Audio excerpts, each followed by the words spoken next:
नमो नमः। अहमस्मि डॉक्टर रामकुमार झा, अंशकालिक सहायक प्राचार्य ज्योतिषम,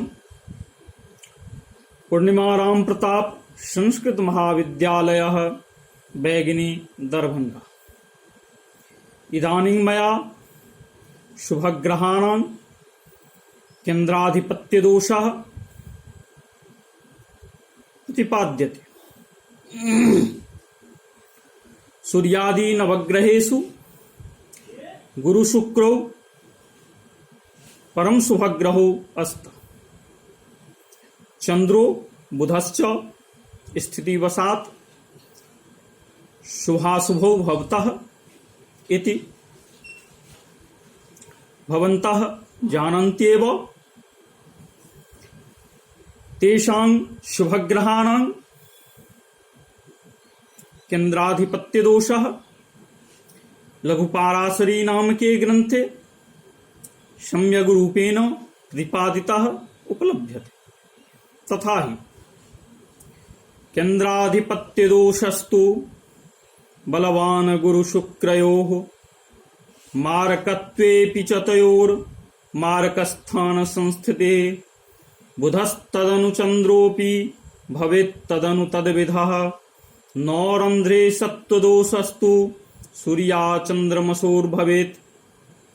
अर्थात गुरुशुक्रयोः देव दैत्यज्ययोः केन्द्राधिपत्यदोषो बलवान् भवति। तथा च तयोर्मारकस्थानसंस्थितेर् मारकत्वे विषये अति बलवती भवति। अर्थात अस्मिन् ग्रन्थे त्रिकोणाधीशस्यैव शुभत्वं प्रतिपादितं। केन्द्राधीशस्य गुरो त्रिकोणे सत्त्वस्य संभवात्। शुक्रस्य तु शुभस्थानाधिपतित्वापेक्षया अशुभस्थानाधिपतित्वस्यैव प्रायः संभवात्। तयोः केन्द्राधिपत्यप्रयुक्तो यो दोषः स बलवान् भवति। तयोः गुरुशुक्रयोः मारके मारकस्थाने अर्थात सप्तमे स्थाने संस्थितिश्चेत्तदा अयमेव केन्द्राधिपत्यदोषो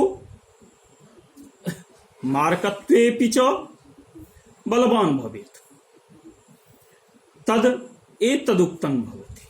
यदि गुरुशुक्रो मारकाधीशो स्यात्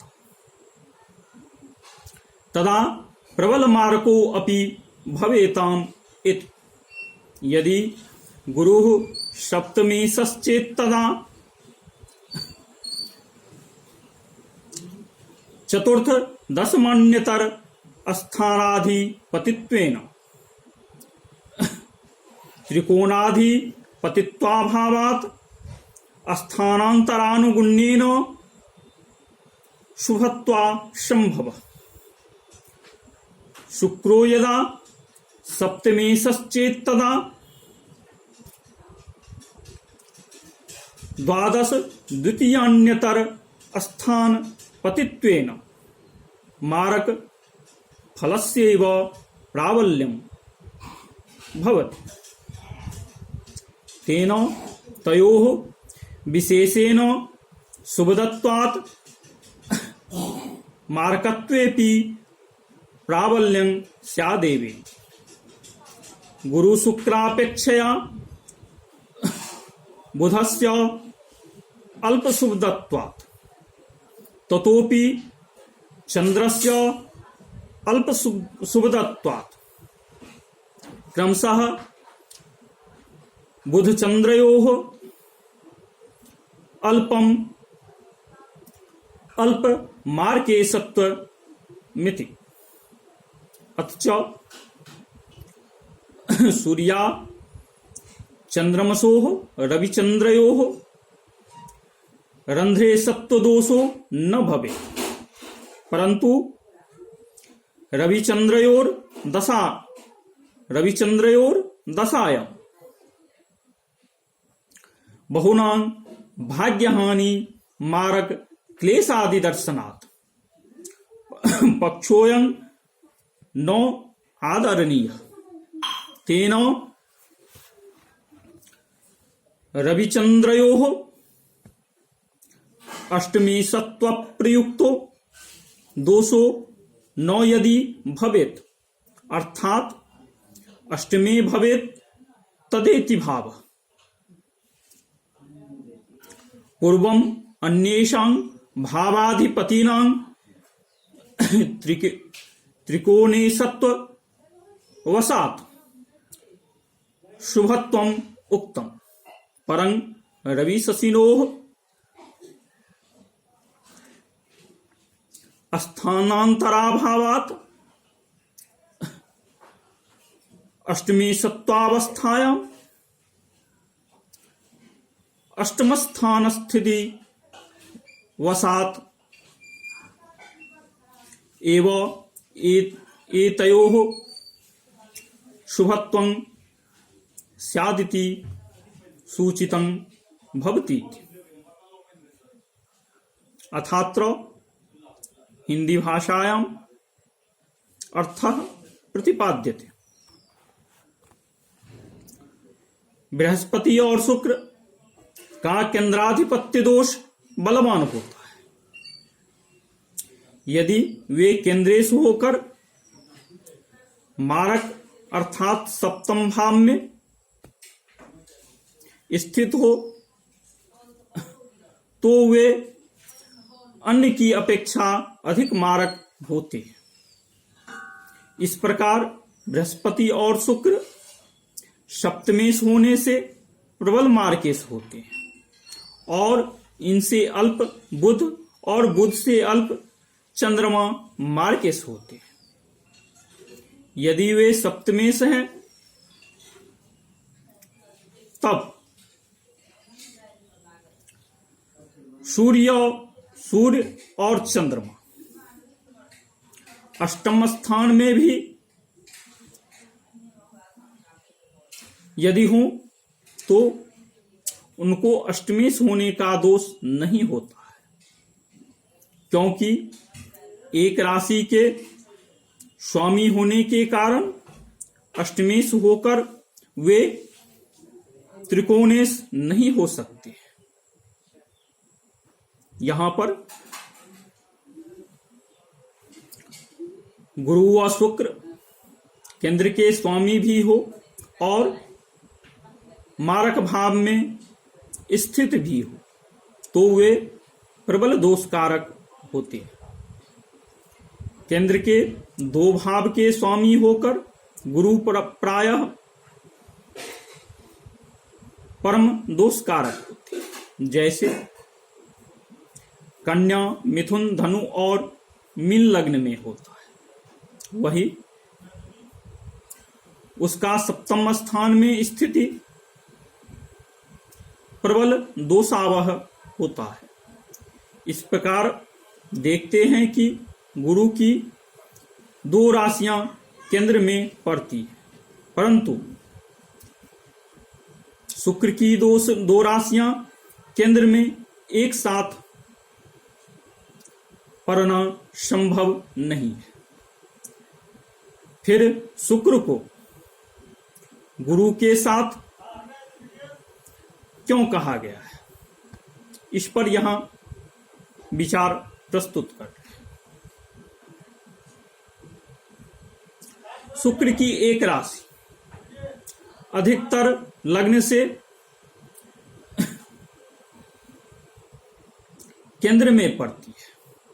उसकी दूसरी राशि प्रायः दूसरे, छठे, आठवें और 12वें भाव अथवा अन्य भावों में पड़ती है। इसलिए गुरु के साथ शुक्र को महत्व दी गई है।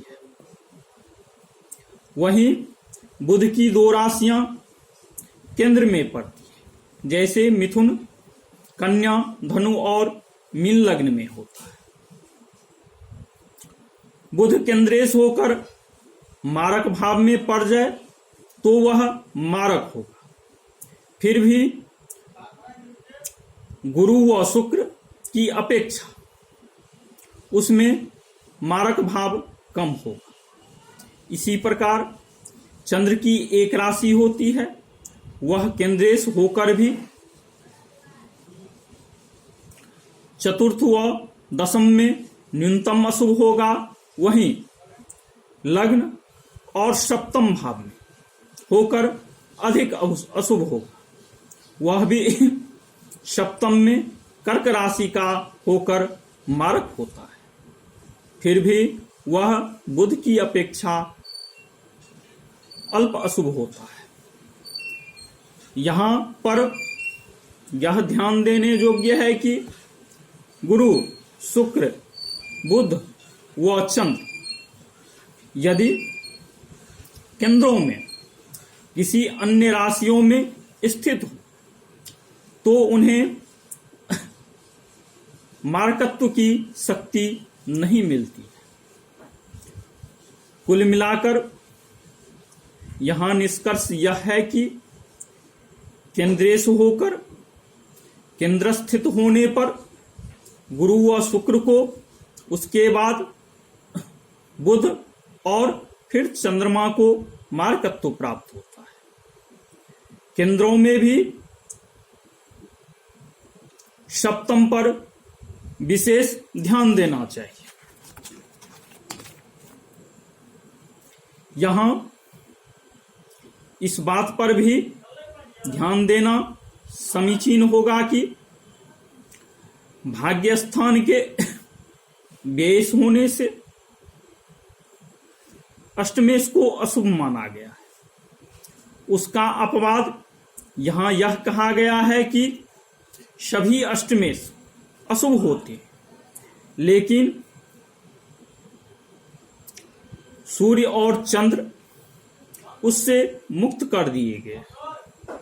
अर्थात सूर्य व चंद्र अष्टमेश भी हो तो दोषावह नहीं है, लेकिन मेरा मानना है कि दोष तो होगा, लेकिन अन्य ग्रहों की अपेक्षा न्यूनतम होगा। इत्यलमिति शम।